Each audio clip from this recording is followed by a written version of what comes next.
Repas de fête, repas entre amis. On t'a invité à manger et sur la table, que des repas lourds.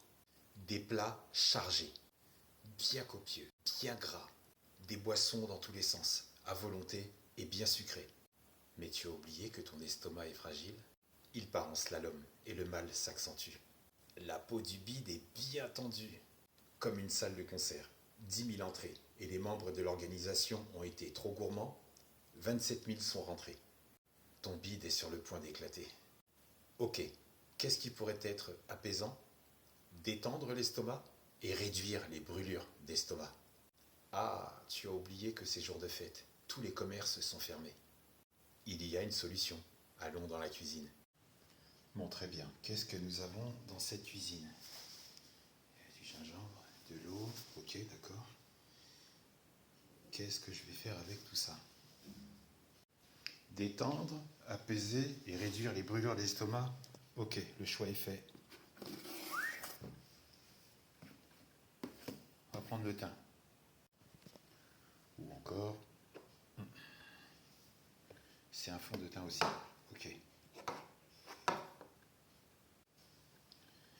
Ça aurait pu être aussi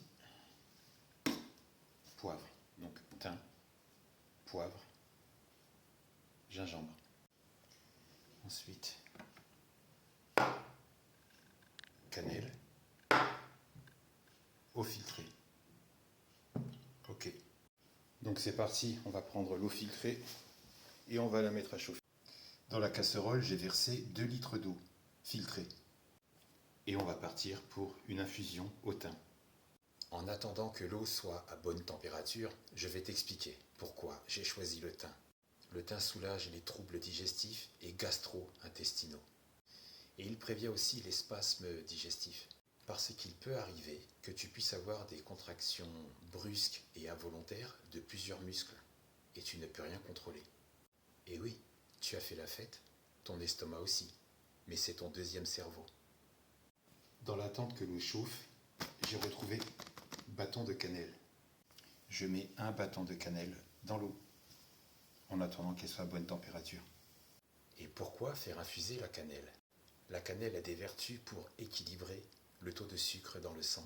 On va s'occuper du trop-plein de boissons sucrées que tu as ingérées dans ta soirée. La cannelle a des propriétés proches de l'insuline, ce qui va permettre de réguler ton taux de glycémie. Dans 1 litre d'eau, tu mets maximum 20 g de thym. Nous avons 2 litres, donc on ne dépassera pas les 40 g de thym dans cette boisson. Si tu n'as pas de balance, si tu n'as pas de quoi mesurer, une cuillère à soupe de thym, c'est 15 g. Et tu verses. On s'en remet une deuxième, et donc on part pour 30 g. Alors attention, prudence au dosage. Dans ce qui est en train de se faire, on ne dépasse pas les 30. Enfin, il y a 30 g. On ne dépasse pas les 40 g. Je reviens là-dessus, j'insiste encore. Prudence, ne dépasse pas les 40 g, car si tu charges comme un poney, tu vas vomir. S'il y a abus, s'il y a surconsommation de thym, et au regard de tous les plats que tu as ingérés, le thym va mettre un féroce coup de balai dans ton estomac. Tu risques d'avoir des reflux gastro-œsophagiens et des violents vomissements. Donc, respecte la dose. 30 g pour 2 litres, c'est très bien. Au bout de quelques secondes, on a déjà une belle couleur et je peux t'assurer que dans la cuisine, ça sent très bon. Un petit parfum qui ressemble un peu à l'eau de la reine de Hongrie. Je pense que... Est-ce que tu connais? Ok, 15 minutes après, j'ai coupé le feu. On a une couleur plus prononcée. J'ai préparé la tasse avec un petit filtre et c'est parti.